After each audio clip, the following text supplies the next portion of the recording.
અમદાવાદ ખોખરા વિસ્તારમાં આવેલી કાશી વિશ્વનાથ મહાદેવના મંદિર સામે આવેલ ચંદ્રલોક કોમ્પ્લેક્સમાં આવેલ સ્વસ્તિક વિદ્યા વિહારમાં ભણતા વિદ્યાર્થીઓ જેમને પીવાના પાણીની સાથે ગટરનું ગંદુ તેમજ દૂષિત પાણી પીવામાં આવે છે, જેના કારણે ચોમાસાની સિઝનમાં બીમારીનો ભોગ બની સ્કૂલમાં અભ્યાસ કરતા વિદ્યાર્થીઓ બીમાર પડી શકે છે. આની જાણ સ્કૂલના પ્રિન્સિપાલને કરતા પ્રિન્સિપાલ અલ્લા તલ્લા કરવા માંડ્યા હતા. તેમજ આ ઘટનાની જાણ નારી તું નારાયણી ન્યૂઝને જાણ થતાં તેઓ ત્યાં પહોંચી તપાસ કરતા જાણવા મળ્યું કે સ્કૂલની અંદર ઇલેક્ટ્રોનિક કેબલ છૂટા પડેલા જોવા મળ્યા હતા. જો આ કેબલના કારણે કોઈ પણ વિદ્યાર્થીને કોઈ જાનહાનિ થાય તો તેની જવાબદારી કોની? તેમજ ચંદ્રલોક કોમ્પ્લેક્સમાં આવેલ સ્કૂલના ભયરામાં વિદ્યાર્થીઓને ભણાવવામાં આવે છે, તો શું તે યોગ્ય કહેવાય? આ વિદ્યાર્થીની જાન જોખમમાં કહેવાય. આ સ્કૂલની દિવાલો પણ તમે જોઈ શકો છો કે કેટલી તૂટેલી તેમજ દયનીય હાલત છે. તેમજ આ કોમ્પ્લેક્સમાં આવેલ સ્કૂલની આગળ આવેલી દુકાનોમાં પણ ગંદુ તેમજ દૂષિત પાણી આવતું હોય ને, જેથી આવી સ્કૂલો સામે જલ્દીથી જલ્દી પગલાં લેવામાં આવે, જેથી કરીને કોઈ વિદ્યાર્થીઓ કે કોઈ સ્કૂલના સ્ટાફ સાથે કોઈ ઘટના ના બને. જેવી તંત્રને જાણ થાય ને તાત્કાલિક આની સામે યોગ્ય પગલાં લેવામાં આવે. એક બાજુ આપના વડાપ્રધાન નરેન્દ્રભાઈ મોદી સ્વચ્છતા અભિયાન ચલાવી રહ્યા છે, ત્યારે તમે જોઈ શકો છો કે આ સ્કૂલમાં કોઈ સ્વચ્છતા જોવા મળી નથી. હું જીતુભાઈ પ્રજાપતિ અને આ સ્કૂલમાં સંચાલક છું. સ્કૂલનું નામ? સ્વસ્તિક વિદ્યા વિહાર. સર, આમાં ઘણા વર્ષોથી જે સ્કૂલમાં પાણીનો અને ઇલેક્ટ્રિકનો જે પ્રશ્ન ચાલી રહ્યો છે, એ દુકાનદારોએ આપને રજૂઆત કરતા બી આપણે આજે નથી કરાય, એનું કઈ કારણ?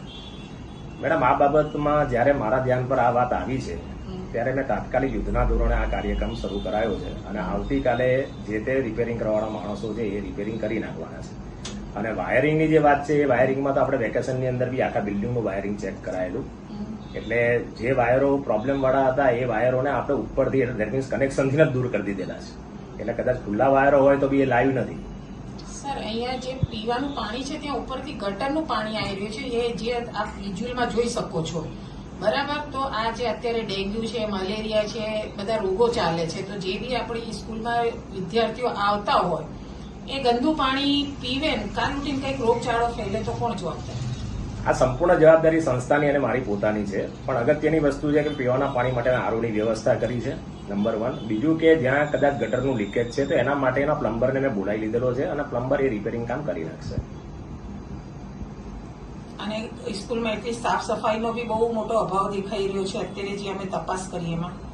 સાફ સફાઈના અભાવ જયારે ધ્યાન પર તમે મને લાવ્યા છો ત્યારે જે સાફ સફાઈ છે મેં તાત્કાલિક યુદ્ધના ધોરણે અત્યારે પૂરી કરાવડાવી છે, એ આપ જોઈ શકો છો. અત્યારે જ મેં બધું ચોખ્ખું કરાવી દીધું છે અને કાલથી નિયમિત હું જાતે પર્સનલી, જેમ કે ક્લાસ સ્કૂલમાં સુપરવાઇઝર છે, શિક્ષકો છે, આચાર્ય છે, બધા છે, પણ તેમ છતાં એ લોકોના ધ્યાન પર કદાચ આ બધું રહી ગયું તો આજે મેં જાતે ધ્યાન આપ્યું અને આવતીકાલથી હું નિયમિત ધ્યાન આપીને ચોખ્ખું અને સાફ સફાઈ રાખીશ. આની સંપૂર્ણ જવાબદારી હું જીતુભાઈ પ્રજાપતિ લઉં છું.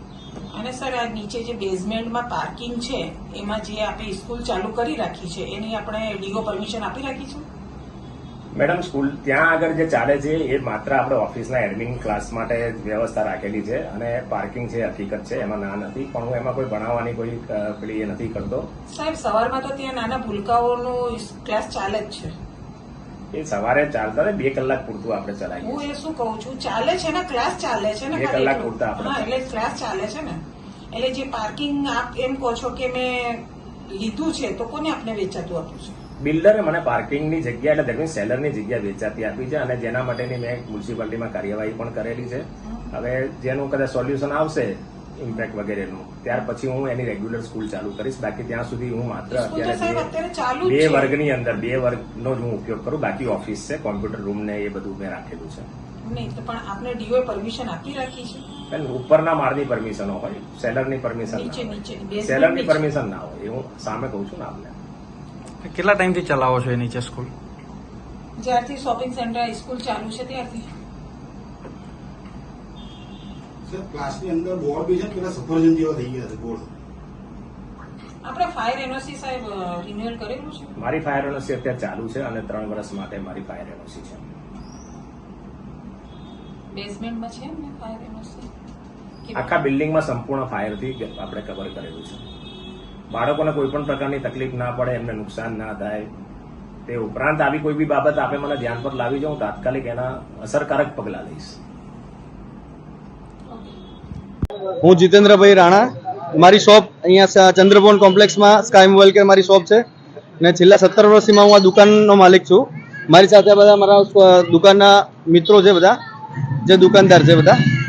એમાં મારી જે દુકાનમાં છે સ્કૂલના પાણીના કારણે લીકેજનો ઘણો બધો પ્રોબ્લેમ હતો છેલ્લા 15 વર્ષથી. સાહેબને આજે રજૂઆત કરી છે, આના પહેલાં બી ઘણી વાર રજૂઆત કરી, સાહેબ ધ્યાનમાં નહોતા લેતા. પણ આજે એ વસ્તુનું સમાધાન અમારે જ્યારે સાહેબે મને લખીને આપ્યું છે કે પ્રોબ્લેમ આજે સોલ્વ કરી આપશે, બરાબર છે, જેનું લેખિત લખાણ મને સાહેબે આપ્યું છે. અને આ જે પણ ટીમ છે ન્યૂઝ ટીમ, એમણે મને ઘણો સપોર્ટ કર્યો અને એમણે આ પ્રોબ્લેમનું સોલ્યુશન આવે એની બાંહેધરી બી સાહેબે મને આપી છે. અને આ કોમ્પ્લેક્સમાં આવા બધા ઘણા બધા પ્રોબ્લેમ છે, જેવા કે પાર્કિંગ છે, કે ઘણા બધા છે, જેની બી આગળ પ્રોબ્લેમનું સોલ્યુશન આવે એવી અમે આશા રાખીએ છીએ. મારું નામ બ્રજબિહારી શર્મા છે. એટલે મારી એશિયન પેન્ટની દુકાન છે. આ બિલ્ડિંગમાં પાર્કિંગની તકલીફ છે. બોરામાં પાર્કિંગ છે તો ત્યાં સ્કૂલ બનેલી છે, એટલે પાર્કિંગની તકલીફ છે. હું રાધેશ્યામ પાંડ્યા, અહીંયા ચંદ્રભવન કોમ્પ્લેક્સમાં 1 નંબરની મારી દુકાન છે. છેલ્લા 20 વર્ષથી મારી દુકાનમાં હું એનો માલિક છું. અને અહીંયા પાર્કિંગની થોડીક પ્રોબ્લેમો ચાલે છે, થોડી ઘણી બીજી છે, લેટ્રિન બાથરૂમની ને એ બધી પ્રોબ્લેમો છે, તે સોલ્યુશન થાય તો સારું છે.